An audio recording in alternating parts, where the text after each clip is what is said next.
Alright, so this is going to be a review for a Game of Thrones by George R. R. Martin, which is the first book in the Song of Ice and Fire series. I want to talk about the TV show too, but I'm going to save my thoughts on that for a video after this, and I will review the other three books along with the series. My introduction into the story actually happened as I was finishing up Stephen King's The Dark Tower.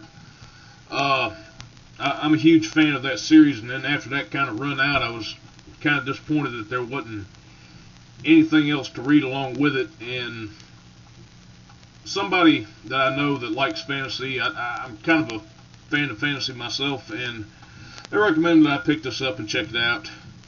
Said it wouldn't be like anything I've read if I read Tolkien or something like that, and this is actually true. The best definition that I can give this series is the Lord of the Rings on steroids with a very strong R rating to it. Now, it's not really a quest for anything. I mean, there are quests that take place in the story at some points, but it's not really to destroy everything. It's about 7 different kings vying, or kingdoms vying for this thing called the Iron Throne, which is like the central point of power that a person will rule from throughout the land of Westeros. We have one particular house of nobility in the story that's focused upon, which is the Starks. All the houses of nobility in the story, which are the central characters, sometimes you're going to have 8 or 9 different points of view in this book, but most of them will either be coming from members of the Stark family, a few of them from the Lannister family, which are their rivals, and some here and there from the other ones, like the Ironclad Kingdom, I think, which is like the people that have the Kraken as their coat of arms, and then you have the Targaryen girl, which I'll cover in a little bit. The entire story starts out as sort of a murder mystery when the king of the land, Robert Baratheon, approaches Ned Stark about being his new Hand of the King, which is like his aide and advisor, because something happened to his old one. We're not sure what. And basically he starts, he reluctantly goes along with it, and basically it just plunges into like a huge political thriller that just happens to be set in a fantasy world. The big thing about this is that there is magic and there are supernatural and fantastical creatures in this, but they're not really the focus of it. It's the people that are the main part of this. Kind of like the formula in good zombie movies like the Dawn of the Dead remake and the 28 Days Later thing, where you actually focus more on the people and the zombies kind of happen to be the by-factor in the setting around which they're set in. They all just happen to be set in a medieval kingdom with magic and monsters all around them. Ned Stark has 6 children, 5 of which are had with his wife, and another one which may or may not be his bastard son, Jon Snow, as well as the other kids, Robb, who doesn't have a point of view, nor little Rickon, who is the youngest. The 3 Stark children that they focus with are Sansa, Arya, and Bran. And Ned and his wife Catelyn have points of view on their own.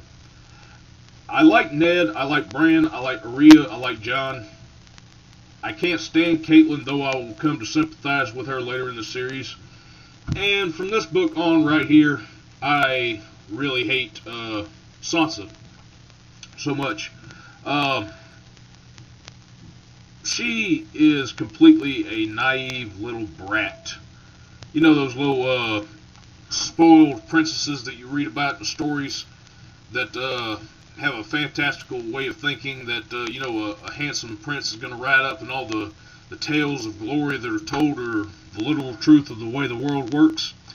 Throughout the series, she finds out that that's not the case, and I do go on feeling sorry for her later on, but she does wind up unintentionally engineering the death of one of her relatives at the end of the story, which sets off the whole chain of wars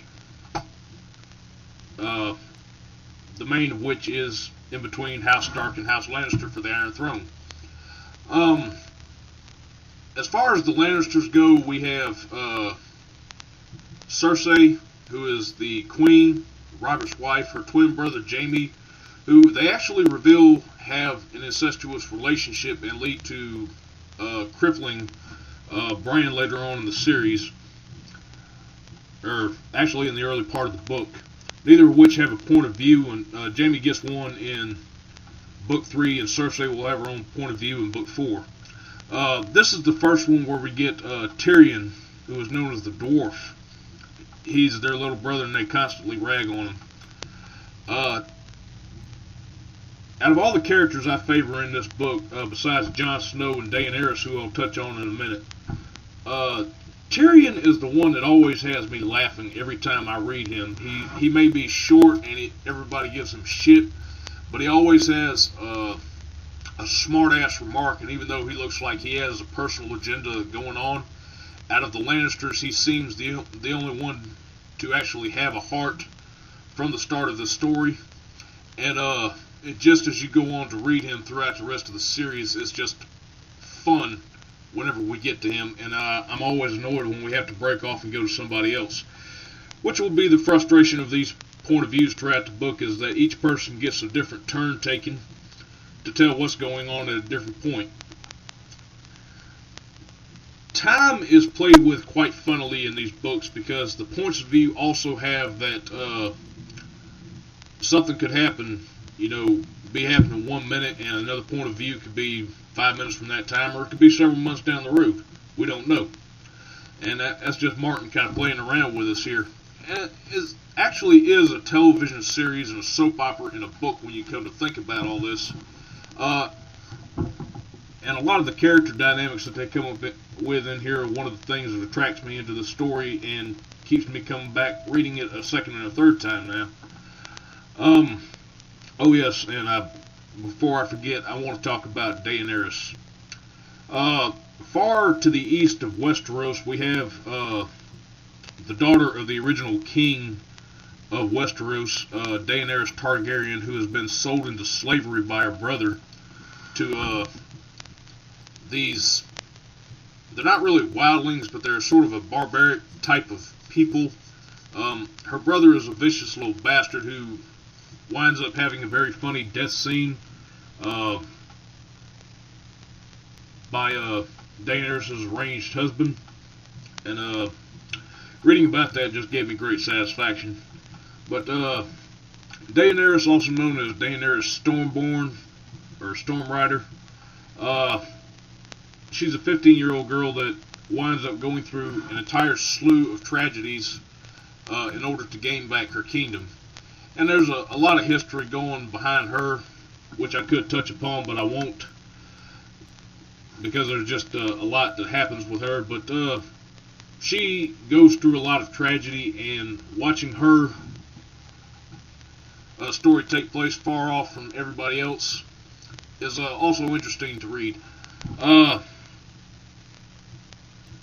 She's portrayed as being 15 years old, but when it comes to talking about her, throughout all three books, we get some of the most graphic sex scenes in these books that take place with her, and which is good to read about. I'm not really crazy about having sex in detail in the books, but this one here, I don't mind it. I just go along with it. But aside from that, she is a good character to read about in the coming books as well. Except for parts in A Clash of Kings, which I'll touch on later. I'm not really too crazy about her points of view there, but they're alright. But yeah, all throughout this story there are great characters, great events going on. I forgot to touch upon the events at the Wall, but I believe I can deal with them more once I get to the third book. But for right now, if you haven't read this series, I actually recommend that you would start here, obviously. The book may be a tad hard to get into when you first starting it, but I promise it picks up right off. And that's all I can say about this. Before the TV show comes out, give this a read. I highly recommend it.